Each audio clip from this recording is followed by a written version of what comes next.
Hi everybody, Life with Aaron back with you, and today we're coming to you from the beautiful Cherokee, North Carolina.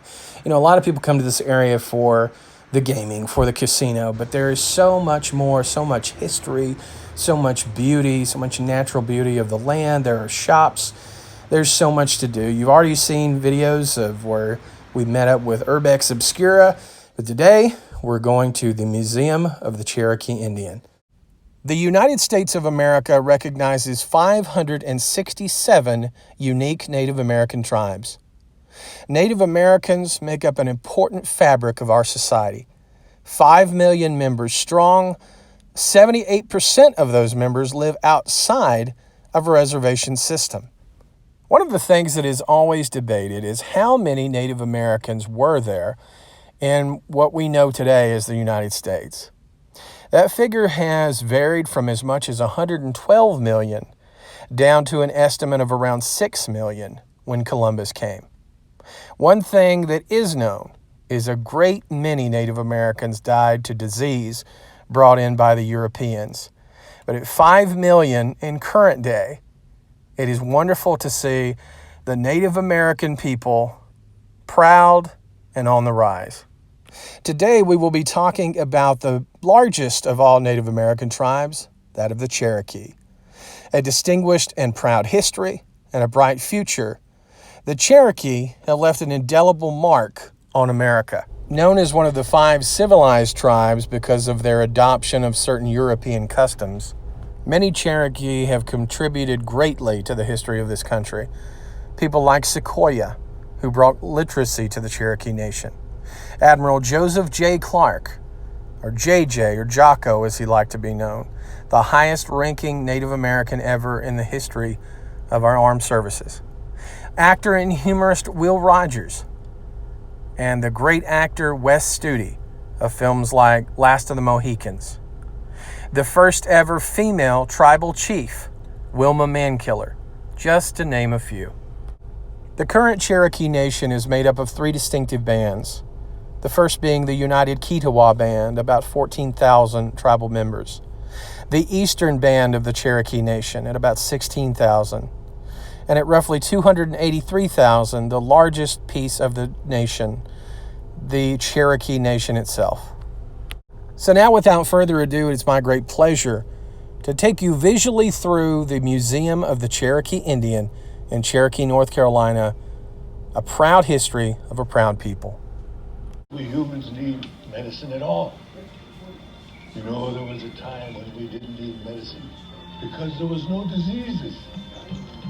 Back when all the creatures of the earth could talk and live together in a great peace. But then the humans multiplied and needed more food, so they slaughtered the animals. And the animals called a council. They decided that for every animal who was killed, a disease would be released to plague the humans. But the plants were friendly to humankind. And when they heard what the animals had done, they called a council and decided to help the humans. They agreed that for every disease the animals released, a plant would offer up a cure. The plants taught me how to use the medicine. That's why every plant has a use. If only we could learn it.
It's been our great privilege to take you through the Museum of the Cherokee Indian in Cherokee, North Carolina. I highly encourage you to go out and see the town of Cherokee. It's beautiful, and there's so much to understand about Native American history, and so many causes to even get involved with if you were wanting to help the plight of the Native American peoples today. There is a cause that is very important to me that I would like to talk about just for a little bit. And that cause is the recognition, or the lack of recognition, of the Native American veteran in the United States military.